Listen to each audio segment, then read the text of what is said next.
जो स्टूडेंट्स कुछ पढ़ना चाहते हैं, कंपटीशन में अपेयर होना चाहते हैं, पढ़ते तो हैं लेकिन एग्जाम में जाके भूल जाते हैं। कई स्टूडेंट हैं जो शार्प दिमाग के तो हैं लेकिन उनका पढ़ाई में फोकस ही नहीं बन पा रहा है। और कई एक ऐसी कैटेगरी भी है स्टूडेंट की जो पढ़ सकते हैं लेकिन मोबाइल या टीवी के एडिक्शन की वजह से वो पढ़ नहीं पा रहे हैं। यानी ले दे के स्टूडेंट्स का पढ़ाई का नुकसान जो है उसमें वास्तु का कितना हाथ है और बर्थ चार्ट के ऐसे कौन से फैक्टर्स हैं जिनको सही कर लिया जाए तो बच्चों का पढ़ाई में या कह लीजिए कंपटीशन में सफलता की दर जो है चमत्कारी रूप से बढ़ जाती है। आज के वीडियो में हम ये चर्चा करेंगे। आज के वीडियो में हम इसके साथ साथ कुछ और चर्चाएं भी करेंगे क्योंकि आज का वीडियो बड़ा विशेष होने वाला है। आज के वीडियो में मैं आपके द्वारा बहुत ज्यादा पूछे जाने वाले कई सवालों के सॉल्यूशन लेके आया हूं। किस तरह से?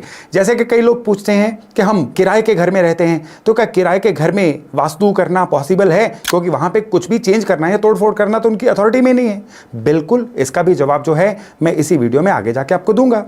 कई लोग पूछते हैं हमारे घर के 2 गेट्स हैं, एक आगे है एक पीछे है, या कॉर्नर्ड घर है जिसके 2 गेट्स हैं, तो उनमें से कौन सा गेट उनको सूट करेगा कौन सा नहीं करेगा, या क्या इसका वास्तु पे कोई प्रभाव पड़ता है? जी हाँ, इसका भी जवाब दूंगा।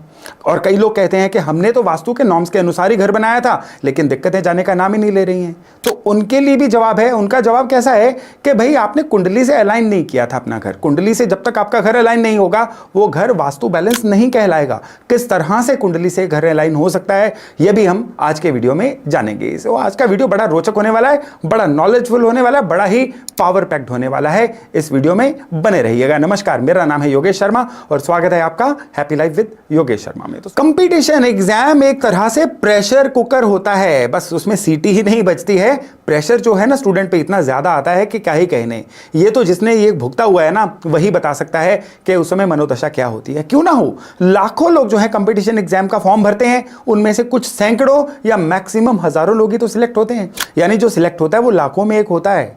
यानी 99% तक जो लोग हैं ना, देखा जाता है कई कंपटीशन एग्जाम है जिसमें 99% तक लोग जो हैं वो रह जाते हैं, केवल 1% बचते हैं जो थ्रू करते हैं। तो इस तरह के कंपटीशन से पार पाने के लिए एक बहुत हाई एंड फोकस चाहिए, बहुत अच्छी मेमोरी चाहिए। यानी जो तैयारी में पढ़ा है एग्जाम में वो इंसान भूले ना, पैनिक ना करे, और चलो जब एग्जाम आएगा तब आएगा, पढ़ाई के दौरान उसका लय बनी रहे और फोकस बना रहे। आपके घर के अंदर एक कोना है जो सीधे सीधे आपके फोकस को कंट्रोल करता है। आपके घर के वास्तु में एक कोना है जो आपके सुलझे हुए होने को कंट्रोल करता है। एक इंसान सुलझा हुआ नहीं होगा ना तो वो क्या करेगा, अपने कंपटीशन में, अपनी तैयारी में उन सब्जेक्ट्स पे या उन चीजों पे ज्यादा फोकस करेगा जो ज्यादा इंपॉर्टेंट नहीं है, या वो गैर जरूरी चीजों को प्रायोरिटी में नंबर 1 पे ले आएगा और बहुत ज्यादा करने वाली जो भी प्रैक्टिसेस हैं उनको लिस्ट में नीचे ले जाएगा। आपके घर का जो नॉर्थ ईस्ट कोना है ना, जिसको ईशान कोण बोला जाता है, ये अगर सही होगा तो इंसान जो है बहुत सुलझा हुआ रहेगा, उसको बिल्कुल सॉर्टेड रहेगा, उसको पता होगा क्या करना है क्या नहीं करना है, टाइम टेबल को कैसे फॉलो करना है, कब कहां किस चीज पे प्रायोरिटी देनी है। कई लोग बुकवॉर्म बन के रह जाते हैं, जिनका नॉर्थ ही सही होगा ना वो फिजिकल एक्टिविटी पे भी ध्यान देंगे, वो बिल्कुल जो है ना एग्जाम में 100% अपनी बैटरी चार्ज करके जाएंगे। मन की बैटरी की बात कर रहा हूं यहां पे। तो घर के नॉर्थ ईस्ट में ऐसा विशेष क्या किया जाए कि जिससे आपका दिमाग शॉर्ट रहे। आप चाहे कोई भी कंपटीशन दीजिएगा, नॉर्थ ईस्ट में एक तो चांदी के लोटे में पानी या स्पेशली गंगा जल भर के रख दीजिए, और विशेष तौर पे घर के नॉर्थ ईस्ट में कोई ना कोई इंडोर प्लांट, अगर आपका घर इसकी इजाजत देता हो तो जरूर लगाइए। ये जो 2 काम है ना, ये आपको लगातार दिमागी तौर पे शॉर्ट रखेंगे। वो किस तरह से रखेंगे कि आपके घर के अंदर का जो स्पेस है ना, ये आपके सबकॉन्शियस से कनेक्ट करता है। आपको नहीं पता होता है कि आपके घर का स्पेस आपके मन से बातें कर रहा है, लेकिन वो कर रहा होता है। आपका मन बुझा हुआ है, वो भी घर के स्पेस की वजह से है। आप बहुत एनर्जेटिक फील कर रहे हैं, वो भी घर के अंदर के स्पेस की कम्युनिकेशन है आपसे। तो अपने घर के स्पेस की कम्युनिकेशन को अगर आप इन सरल चीजों से सही कर लेंगे ना, तो आपका मन जो है ना कंपटीशन के दौरान या उसकी तैयारी के दौरान बहुत ही सुलझा हुआ रहेगा। आपके घर का जो नॉर्थ ईस्ट है ना, इसमें कई लोग क्या करते हैं, वास्तु के रूल्स को ब्लाइंडली पढ़ के वहां पे नीला रंग इंड्यूस कर देते हैं, ब्लू कर्टन्स या ब्लू फर्नीचर लगा देते हैं। ठीक है, नॉर्थ ईस्ट का जल तत्व है और नीला रंग जल का है, लगाना चाहिए। लेकिन अगर आपके बर्थ चार्ट में, यहां पे बर्थ चार्ट की इंपॉर्टेंस सामने आ जाती है, बर्थ चार्ट में अगर राहु सही नहीं है तो फिर ये नीला रंग जो है ना उल्टे आपको भ्रमित करना शुरू कर देगा।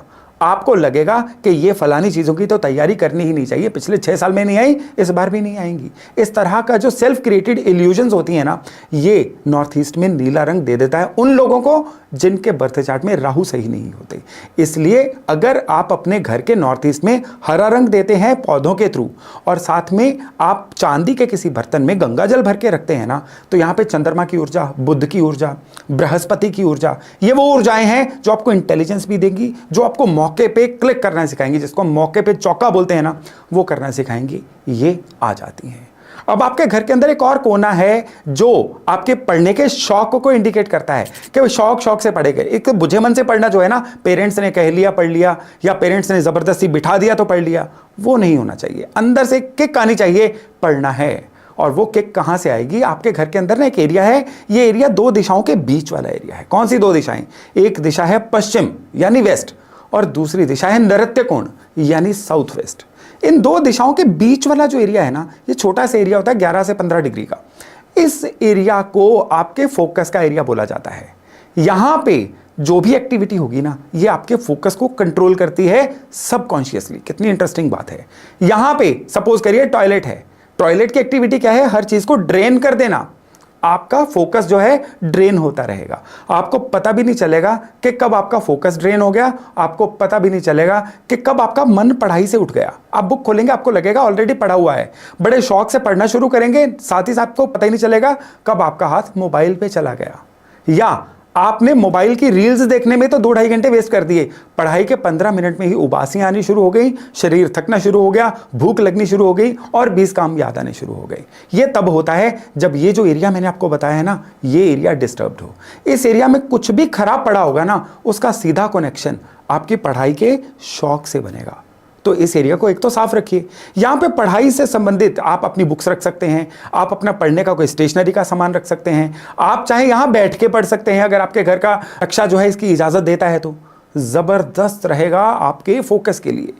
खाली यही नहीं, अब आइए आपके बर्थ चार्ट पे, यानी कि आपको पढ़ाई में फोकस किन चीजों ने कराना, आपके घर की ऊर्जाओं ने, वो मैंने आपको बता दिया। लेकिन अगर आपके बर्थ चार्ट में आपने अपने राहु को सही तरीके से अलाइन नहीं किया तो भ्रम बना रहेगा, क्या मेरे लिए जरूरी है, क्या मेरे लिए जरूरी नहीं है, यह स्टूडेंट को पता ही नहीं चलेगा। खास करके एक एज ग्रुप है 13 साल से लेके 18 साल का, ये जो एज ग्रुप है ना, टीन एज के करीबन जो एज ग्रुप होता है, इसमें जिन बच्चों का राहु ऑपरेट होना शुरू हो जाता है ना, वो क्या करेंगे? खेल कूद में रहेंगे, वो मोबाइल चलाने में रहेंगे, भ्रमित रहेंगे। उन बच्चों को अपने करियर को लेकर क्लैरिटी नहीं होती, वो मूवीज में या अपने आसपास किसी चीज को देख लेंगे, मैंने पायलट बनना है या मैंने डॉक्टर बनना है, चाहे उनका शौक या उनके जो भी अफिनिटी है उससे बिल्कुल ही उल्टी हो। तो यहां पे इस बर्थ चार्ट के राहु को सही करना, कंट्रोल करना बहुत ही ज्यादा जरूरी हो जाता है। कैसे? पहले तो घर के राहु को कंट्रोल करिए। अगर घर में वेंटिलेशन का प्रबंध नहीं है, रसोई में काम करते हुए धुआं बहुत इकट्ठा होता है, एग्जॉस्ट पूरी तरह से नहीं होता है, उस घर का राहु खराब होगा। घर के अंदर एकदम से बड़ा स्मेल का वातावरण आता है, या टॉयलेट के दरवाजे ज्यादातर खुले रहते हैं, उस घर का राहु खराब होगा। आपके घर के अंदर लगातार एक सामान को, जैसे कहते हैं ना, ठूसा हुआ सामान, बहुत ज्यादा क्लटर्ड सामान का वातावरण है, उस घर का राहु खराब है। तो इन चीजों को सही करिए, बच्चे का राहु अपने आप सही होना शुरू हो जाएगा। और जिस भी स्टूडेंट का आपको लगता है कि वो भ्रमित है, वो अपने लिए सही फैसला नहीं ले पा रहा है या अपनी जिम्मेदारियां नहीं समझ पा रहा है, तो आप जौ रात भर भिगो के सुबह उसके हाथ से पक्षियों को खिलवाना शुरू कर दीजिए, उसके राहु अपने आप सही होने शुरू हो जाएंगे। अब बुध की बारी आती है। स्टूडेंट्स के लिए बुध का सही होना बहुत जरूरी है।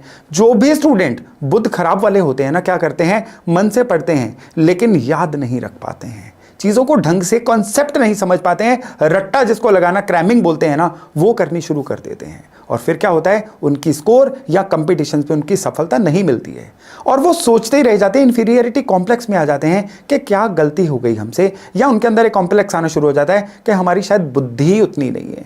भाई बुद्धि उतनी ही है, लेकिन आपने अपने बुद्ध को नहीं समझा, अपने बुद्ध को सही नहीं किया। आपको लगता है आप मेमोराइज नहीं कर पा रहे हो, आपको लगता है फोकस नहीं कर पा रहे हो, या चीजों के कंसेप्ट को नहीं समझ पा रहे हो, डेप्थ में नहीं जा पा रहे हो अपने सब्जेक्ट की, तो बुद्ध को सही करिए। बुद्ध को सही करने के लिए क्या करना है आपको? एक बिना जोड़ का चांदी का कड़ा, ये ढलाई वाला, कास्टिंग वाला कड़ा होना चाहिए। इसको आप अपनी राइट कलाई में पहन के रखिए।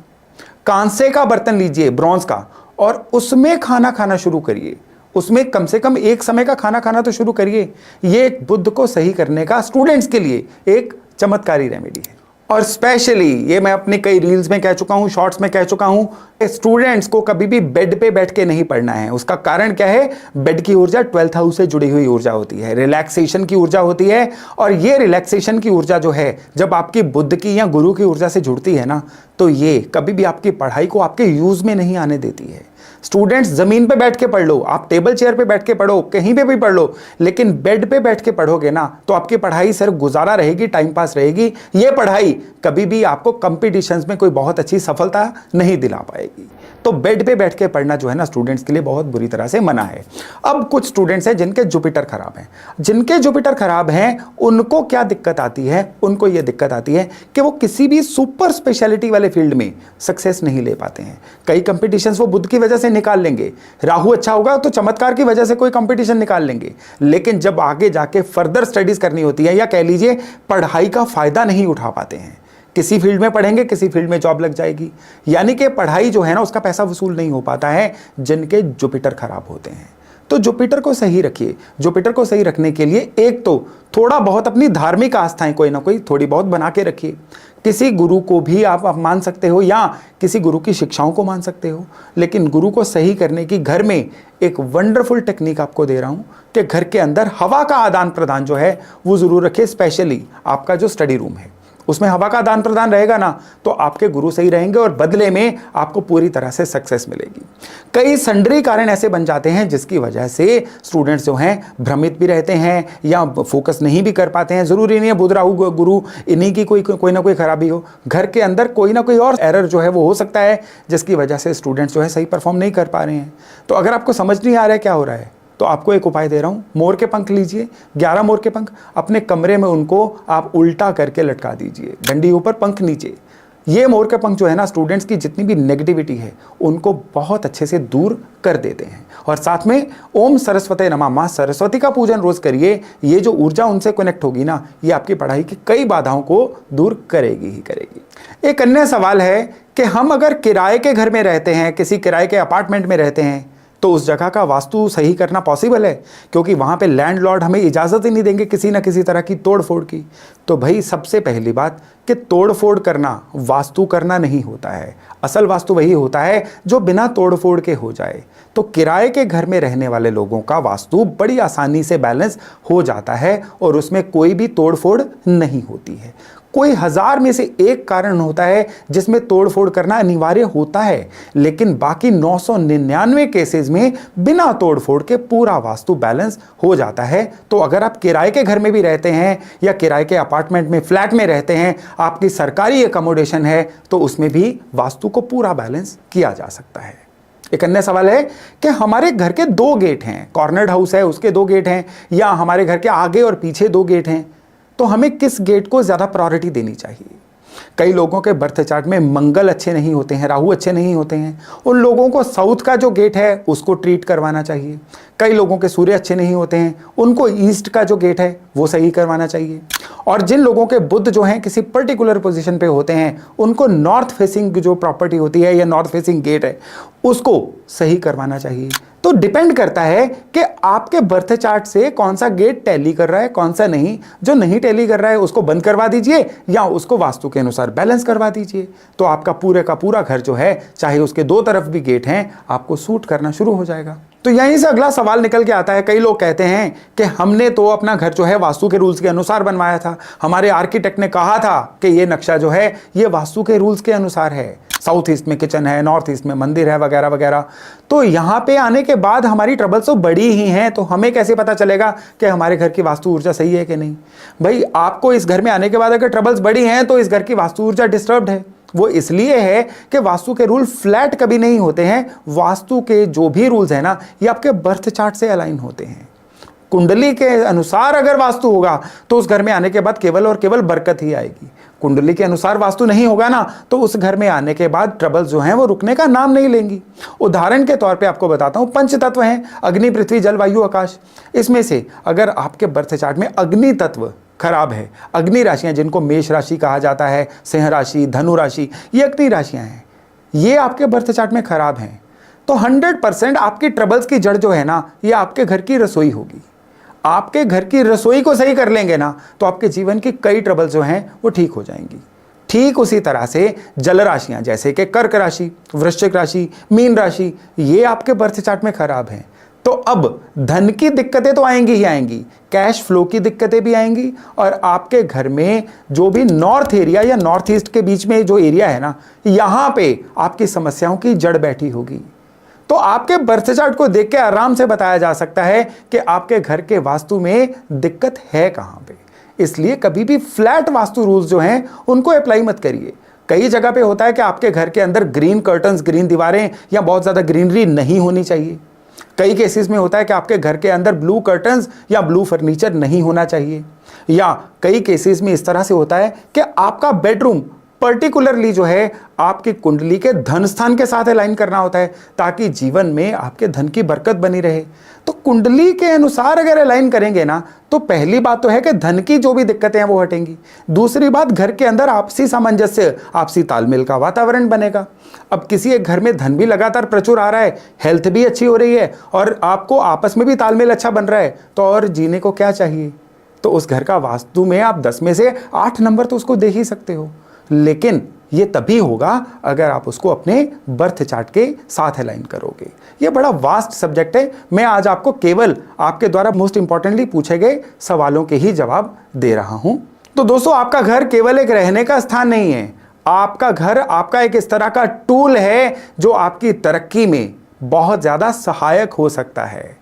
लेकिन गलती से हम इस टूल को इग्नोर करके उल्टा अपनी तरक्की के रास्ते में बाधा बना लेते हैं। तो अपने घर के अंदर की ऊर्जा को खुद के साथ अलाइन जब आप कर लोगे ना, तो आप अनस्टॉपेबल बन जाओगे। इस बात की मैं आपको गारंटी देता हूं। तो आज की चर्चा को अभी यहीं पे विराम देता हूं और आशा करता हूं कि इससे लाभ लेके आप अपने आने वाले जीवन को बहुत ही सुगम, बहुत ही बढ़िया बना पाएंगे। आपके साथ इनमें से कौन सी चीज़ें जो हैं वो अलाइन कर रही हैं, मुझे कमेंट सेक्शन में बताना मत भूलिएगा। तो चलिए, बहुत जल्द मिलते हैं नए टॉपिक, नए विषय के साथ। अपना खूब ध्यान रखिएगा। नमस्ते।